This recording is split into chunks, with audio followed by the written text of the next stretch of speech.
So hello everyone on this Monday and beginning of a new theme as we move through these 5 days of the work week, the meditation week together. And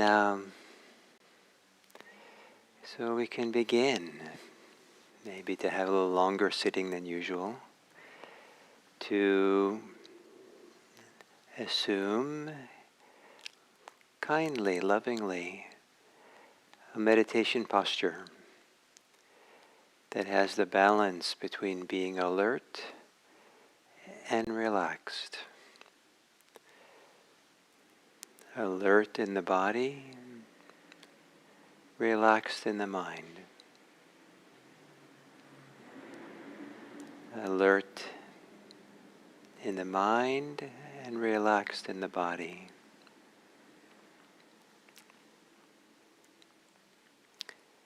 And if you're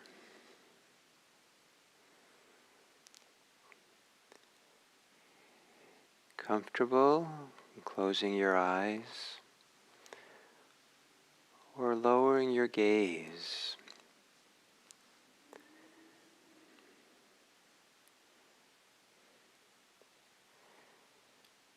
Gently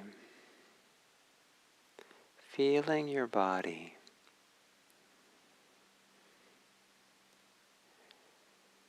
As if your attention is a gentle breeze. Allow your attention to blow through your body, the arms, the legs, the back, the torso.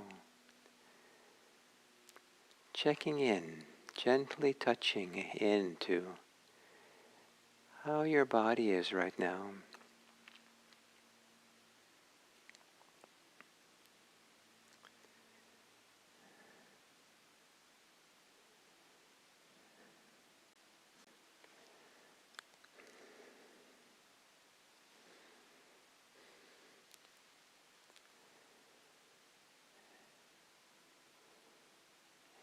And let the breeze of awareness find its way to the body's experience of breathing.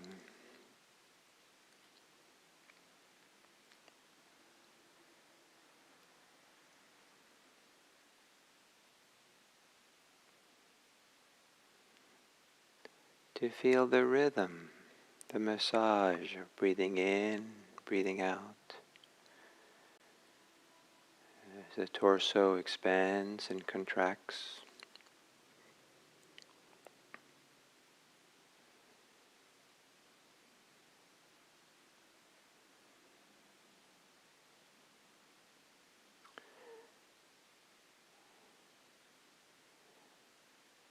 And then slightly, with not too much effort, take somewhat deeper inhales, fuller inhales,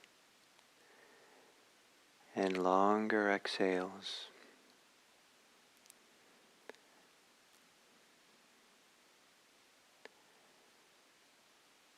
Relaxing as you exhale.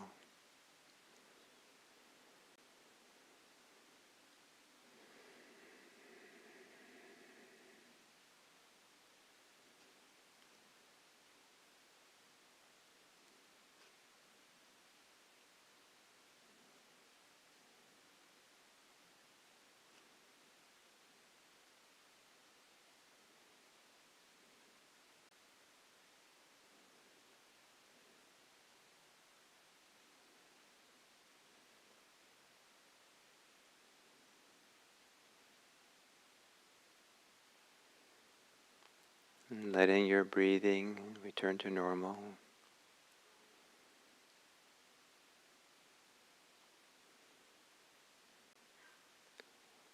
With the exhales softening in your body. And whatever is not soft, whatever is tense, soften around it.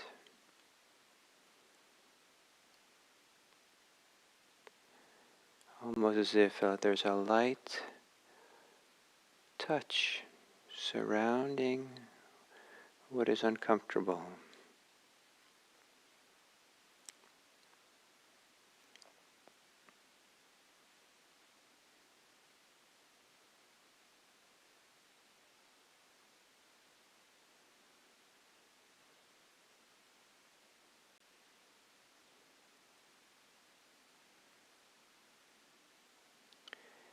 As you exhale, softening in the mind.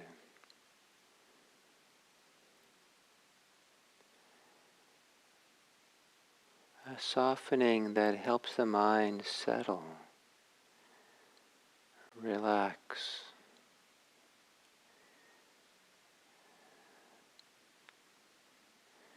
A softening by which your mind is more awake, more available for your present moment experience, here and now, in this body and mind.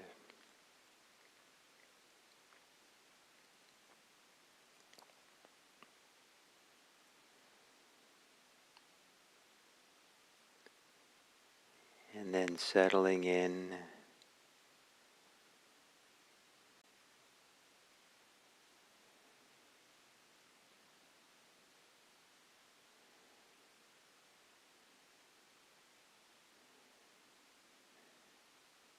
settling into the body's experience of breathing.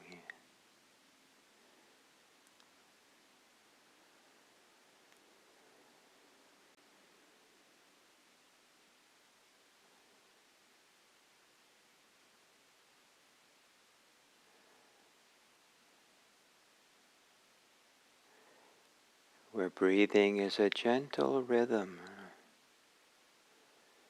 inviting you here, now,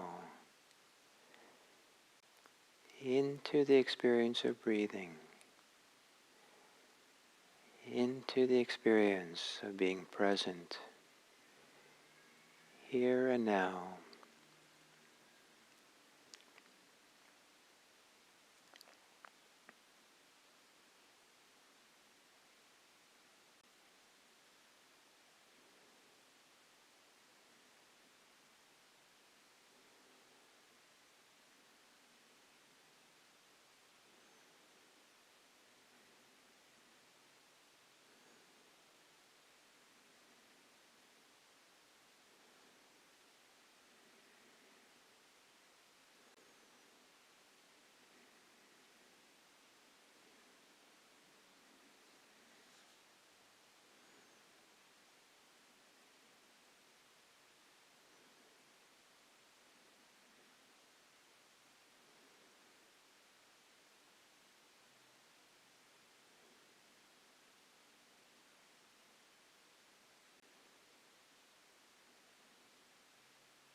as you exhale,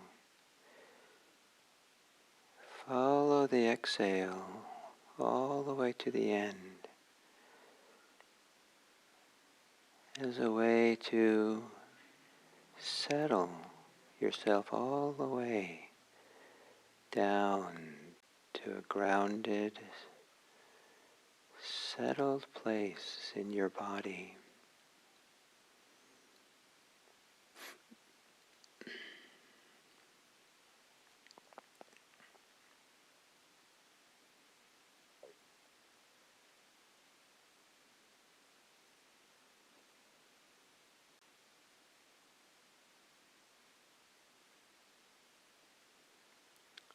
Following the exhale to the end, gently, without any force, allow the exhale to be a little fuller than usual. Following the movements and sensations in the body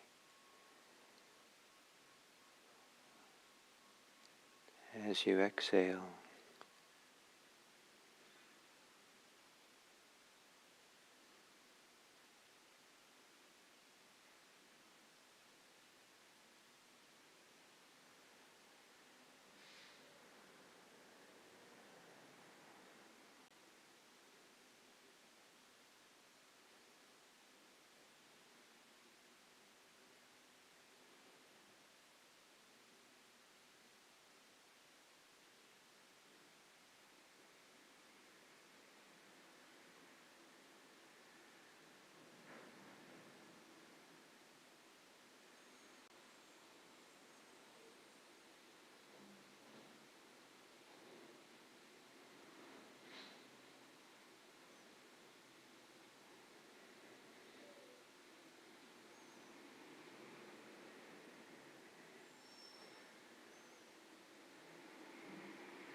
The more you think, the less you can feel the body breathing.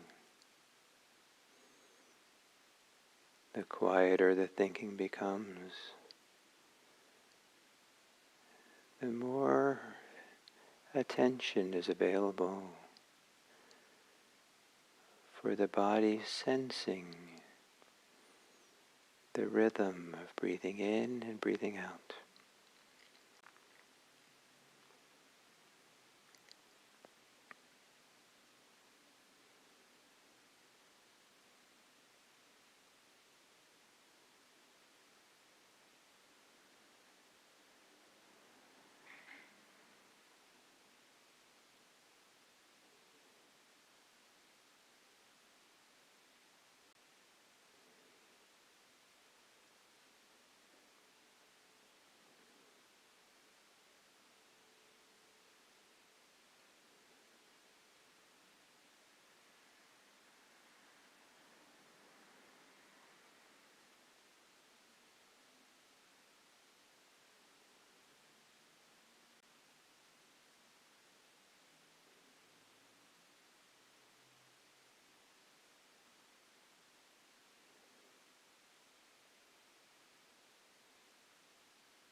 And then as we come to the end of this sitting,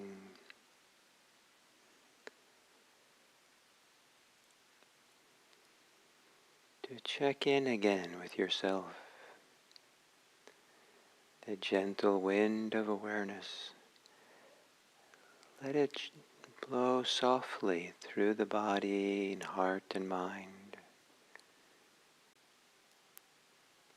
To know yourself, and in the knowing, the way you know, there's a gentleness, a kindness, a care and acceptance.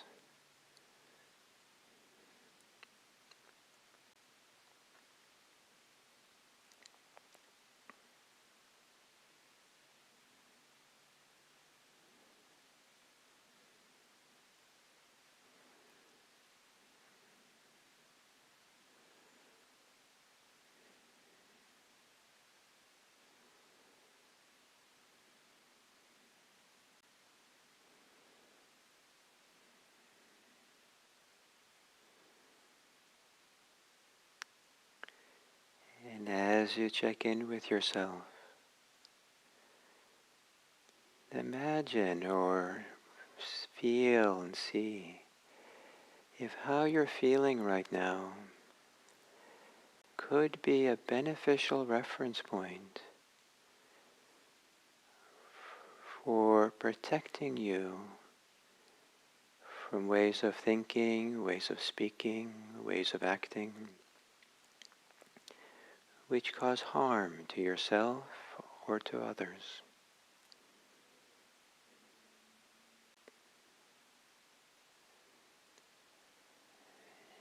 Might there be a way that you're settled or calm or more sensitive at the end of a sitting?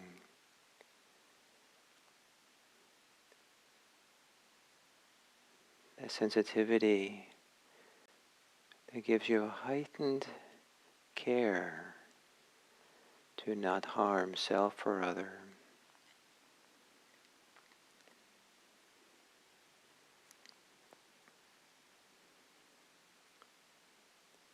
To not easily succumb to stressful activity.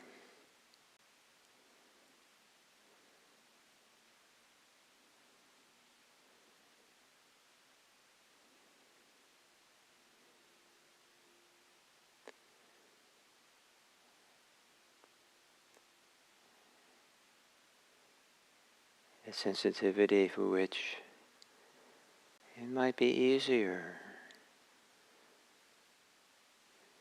to be kind and compassionate towards self and all beings.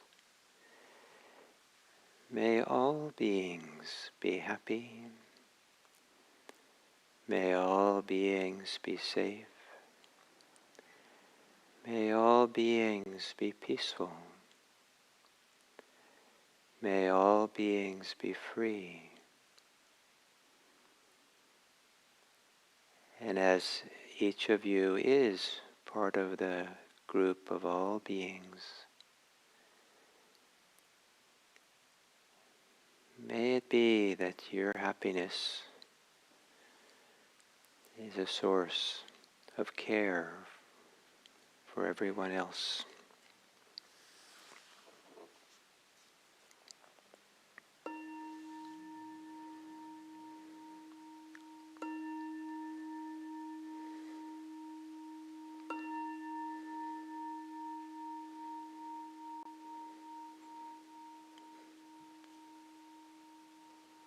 Thank you.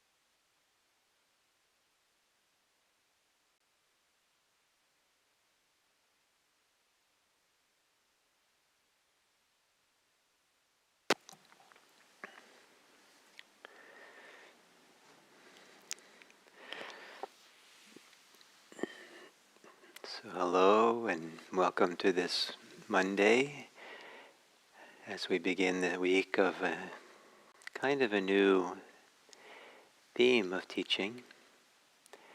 And there's a discourse of the Buddha, discourse in suttas, and that is called the Udayi Sutta, Udayyi. And the Buddha lists 5 qualities that are to be established in when one teaches the Dharma. So hopefully these are established in me as I teach now. But these 5 are also interesting because they make an interesting reference point for any time we're speaking with others. Are these 5 qualities established in ourselves when we're speaking? And some of them might be a little bit of a stretch for ordinary speaking, but I think they're valuable reference points. And certainly valuable reference points also for being your own teacher in the Dharma, how we navigate and find our own way through practice. These are included in when I teach people to become Dharma teachers. I want them to be familiar with these 5 qualities. And, some of them I put greater importance on than others. And I'll read the discourse to you and the core of it. And there's a context for it. And that is that the Buddha's kind of one of his main disciples, his kind of main attendant, Ananda, is in town for something. And he sees that there's a monk named Udayi who is surrounded by a big number of lay people, and he's teaching them the Dharma. And we're not sure who this Udayi is, but there is someone else, someone of more or less that name, elsewhere in the suttas. So it's possible it's the same person, who is one of the most misbehaving monks in the suttas, who breaks the monastic rules, who seems to be filled with greed and wanting things from people. And so he's not necessarily exemplar of being a good monk. So this maybe explains a little bit why then the Buddha went back to the Nanda went back to the Buddha and said, Udayi is sitting in town surrounded by lay people teaching them. And the Buddha neither approves nor disapproves of what he hears. But when the Buddha neither approves or disapproves, sometimes that actually is a sign that he's not so happy. That if he would clearly approve if someone's teaching, if he does at times. So the Buddha then offers 5 qualities that are to be established in oneself if one is to teach the Dharma. And so this is how it goes. The Dharma should be taught to others, thinking, I will speak step by step. The Dharma should be taught to others, thinking, I will speak for practical reasons. The Dhamma should be taught to others, I will speak grounded in kindness. The Dharma should be taught to others, thinking, I will not speak for material reward. The Dhamma should be taught to others, thinking, I will speak without wounding myself or others. So these are 5, and so I like when there's 5 qualities because we have these 5 days of the week together. And so I'll go through them. But I'd like to go through them in a different order in which they appear, because I'd like to connect them just lightly to the themes of the last 2 weeks that were the core kind of the foundational teachings that underlie how I teach the Dharma, and or what I teach when I teach the Dharma. So that's the last few weeks have been the what. And as important what we teach is how we teach, the manner in which we teach. And I've known people who taught in a manner that seemed so much about themselves, like almost like they were praising themselves or building themselves up to the audience. They didn't feel like they were teaching the Dharma. They were, how they were teaching wasn't conveying what the Dharma was. Their words might have been good teaching, but the how was not a teaching for people. And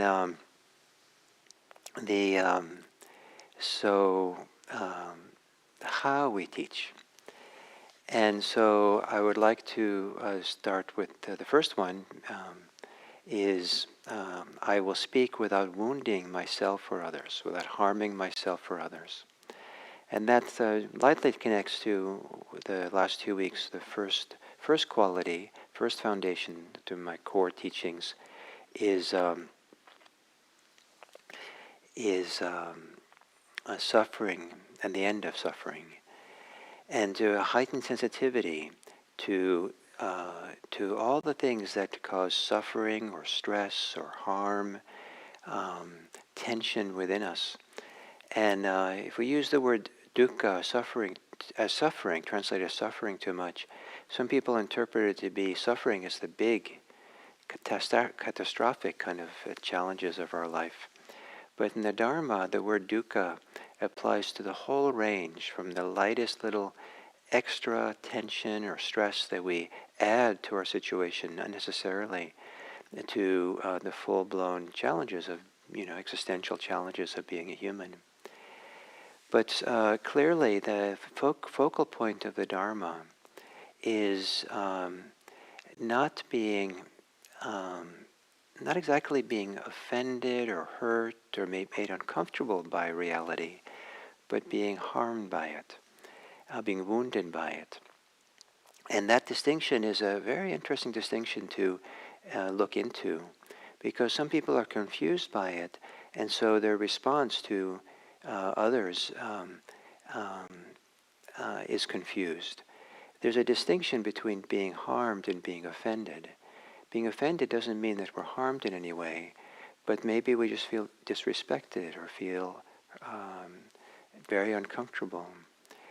In a certain kind of way, we might feel hurt. We might feel hurt, meaning we feel kind of, an ache, or feel somehow deflated or discouraged or something. But we have the resilience. We have the capacity to just go with that and not hold on to it, not be caught in it. But harm is when we're harmed, when we harm ourselves or we harm others, we're causing lasting damage, a wound that lasts for a long time, that is not easily just let go of or moved, falls away easily. And so to teach the Dharma without harming self or others, and when I teaching people to be teachers, it's that first one that becomes crucial. Don't teach the Dharma in such a way that you're harmed yourself. And one of the reasons I emphasize that to new teachers is that how we are is a big part of what we teach. And so if you're harming yourself, you're teaching harming yourself. If you're teaching caring for yourself, then you're teaching the Dharma. And so, for example, when I'm teaching with other teachers on retreat, and they get sick, I tell them, please rest, take care of yourself, because that's how you're going to teach the Dharma. If you have challenges, any kind at all, that you need to take care of yourself, you actually teach something very profound in doing that. And even though you're scheduled to give the Dharma talk, and you feel the responsibility to show up, and everybody's expecting it, if you show up and you're overriding the self-care that's needed, you're not really conveying the kind of inner care that we want everyone to be involved in the Dharma. And that part of what Dharma practice is for everyone is to understand that the things are constantly shifting and changing, and becoming not what we expected, not what the schedule was. And so then everyone practices with that. So, so in ordinary life as well, to speak without wounding oneself or others, to be in conversations without harming the relationship. And one of this heightened sensitivities that can come with something like mindfulness, something like a regular meditation practice, is we can feel and sense when what we say shifts the dynamics between self and others. We can see that people flinch or see that people shut down. I've been in conversations where people said something to me that it just felt like they closed the door to the conversation, and it just said, well, then there's no way forward now. They said something definitively, declaratively, and we're no longer in a conversation or a discussion. It just, and in my mind, I think of that the door's been closed, and okay, so now there's something in the relationship temporarily, or in this conversation now shut down. We're not in a relationship anymore. So there's a kind of interpersonal harm that's caused, or loss of connectivity. Anger creates a real divide between people. Hostility, sarcasm sometimes, cynicism sometimes. And so to spend a lot of time complaining, what is the effect that's on other people? People who complain a lot are generally very self-focused and not as tuned into how it is for other people as we could be. And so maybe we're not harming other people, but we are harming the relationship between two people. Sometimes what we say is offensive, and we don't even know we're being offending someone. But if we're attentive, we can watch and feel and see their posture has shifted, their eyes have moved away, that the smile they had dropped away, or some kind of energetic quality of their body slumps or settles or something. And so what's the effect that we have on others? So with this orientation that I did the last 2 weeks of focus on suffering and the end of suffering, that can translate intimately to how we are in relationship with other people. The Dharma is not only something private and personal. The Dharma sensitivity that awakens within us, the mindfulness sensitivity that awakens within us, puts us into a mindfulness field with others as well. And so it becomes natural to be sensitive and maybe caring for others and oneself, so we're not harming either self or others. Some people, it's self that they don't pay enough attention to. There's plenty of people who harm themselves in relationships. They sacrifice themselves, or they put themselves down, or they limit themselves, or they excuse themselves, or they apologize too much. All ways which in subtle, maybe it's very subtle, is a kind of self-harm. And so when we speak, when we're in relationships, can we avoid harming ourselves? And can we avoid harming others? And I think this is a phenomenal guide for living a wise life. And for the theme of the sutta, it's a phenomenally important orientation for teaching the Dharma. And maybe some of you, most of you I suppose, are not Dharma teachers, but you might have occasion to want to tell someone something about the Buddhist teachings, the Dharma teachings that you're learning, and they're important for you. And so then be careful that how you say it, how you tell other people, that you don't harm them or harm yourself in doing it. And I've certainly harmed others, or at least harmed the relationship between self and others, when I was too caught up in the teachings and too enamored in it, and maybe a little bit, maybe even too dogmatic about it, that I was so excited about teaching it, telling it, speaking it, I lost touch with the person I was speaking with. So thank you very much, and I hope that as we go through these Udayi Sutta qualities, that you find ways that are meaningful for yourself. So thank you.